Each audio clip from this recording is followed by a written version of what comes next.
మునక్కాయలు కోసాం, జామకాయలు కోసాం. పూర్తిగా ప్రకృతి వ్యవసాయంలో పండేటి ఏవైనా రసాయనిక పురుగు మందులు కానీ ఎరువులు కానీ ఏంలా. ఈరోజు జామకాయలు ఒక 4 బాక్సులు జామకాయలు 100 కేజీలు పైన ఉంటాయి. ఈరోజు మునక్కాయలు అయితే మునక్కాయలు కొద్దిగా ధర తగ్గిపోయింది, 30 రూపాయలు వేస్తున్నారు. ఇంతకుముందు 80 రూపాయలు 100 రూపాయలు కూడా అమ్మినాము.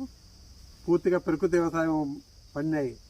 అయినా ప్రకృతి వ్యవసాయం అని వాళ్ళు ఎవరు గుర్తింపు ఉపయోగపడడం వల్ల తక్కువ రేటు కావాలంటారు, కానీ ఈ ప్రకృతి వ్యవసాయంలో పండింది మంచి కాయలే అని ఏమన్నా ఆలోచన చేస్తారని చూడు. ఎంత పచ్చగా ఇంత గ్రీనెస్గా ఉండాలంటే ప్రకృతి వ్యవసాయంలో పండింది అంత కాయ ఎంత బాగుందో. ఈ మొత్తం దాదాపు ఇప్పటికి 2 టన్నులు కాయ కోసింటాం. ఈరోజే 100 కేజీలు ఉన్నాయి. ఈరోజు ఆర్డర్ పైన కోస్తున్నాం. వేరే వాళ్ళు పెళ్ళికి కూడా ఒక 50 కేజీలు అడుగుతున్నారు. అట్లా స్వామినాథ స్వామి దేవాలయానికి